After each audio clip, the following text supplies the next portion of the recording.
दरम्यान अजित पवारांकडील अर्थखातं फडणवीसांकडे आल्यानंतर फडणवीसांनी त्याबाबत स्पष्टीकरण दिले। अर्थखात्यात मीच लक्ष घालणार असल्याचं फडणवीसांनी स्पष्ट केलं। तर सुनेत्रा पवारांच्या शपथविधी सोहळ्याबाबतच्या चर्चांवरही फडणवीसांनी अखेर स्पष्टीकरण दिलंय।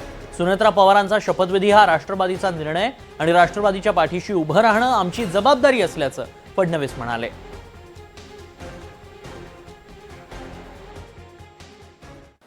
राष्ट्रवादी काँग्रेसच्या नेत्यांशी मी चर्चा केली, कारण अर्थसंकल्प मांडायचा आहे।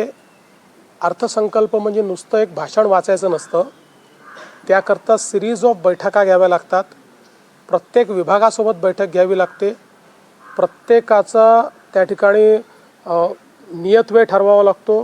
नियतवेळेप्रमाणे त्यांचे फॉर्म्स भरून घ्यावे लागतात। मग त्याचं असेसमेंट करून त्यांनी त्या सगळ्या योजना योग्य पद्धतीने त्याच्यामध्ये आणल्या आहेत की नाही, ते त्या योजना ज्या परमनंट योजना त्याच्या पुरवणी मागण्या मागणार नाहीत या दृष्टीनं त्यांचं कमी अधिक करावं लागतं। या सगळ्या गोष्टी कराव्या लागतात। या सगळ्या गोष्टी ताई आत्ताच या ठिकाणी उपमुख्यमंत्री झालेले आहेत, त्यामुळे इतकं मोठं एक्सरसाइज करणं त्यांना लगेच शक्य होईल अशी परिस्थिती नाही।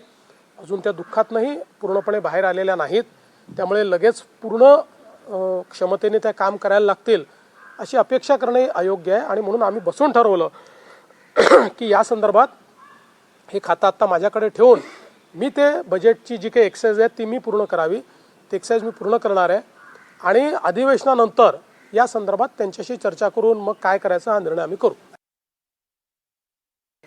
मला असं वाटतं की याचं जे उत्तर आहे ते उत्तर हे राष्ट्रवादी काँग्रेस पक्ष देईल, कारण हा निर्णय त्यांचा आहे। आणि शेवटी शपथविधी कधी करावा, काय करावं या संदर्भात तो पक्ष निर्णय घेत असतो।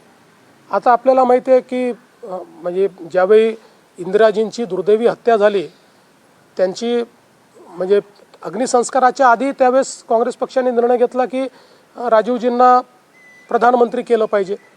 त्यामुळे परिस्थितीनुसार त्या ठिकाणी ते पक्ष निर्णय घेत असतात। तशा पद्धतीचा निर्णय राष्ट्रवादी काँग्रेस पक्षाने घेतला। त्याच्यावर इतकी टीका जी काही केली जाते आहे आणि ती सेक्शन ऑफ द सोसायटी, म्हणजे तुम्ही जर बघितलं तर टीका करणारे हँडल्स देखील जर आपण बघितले तर लक्षात येतं की टीका कुठल्या मानसिकतेतनं केली जाते। म्हणून मी म्हटलं की मला याच्या राजकारणात पडायची इच्छा नाही आहे, नाहीतर मी त्याच्यावर पूर्ण डिसायफर करून देऊ शकतो तुम्हाला।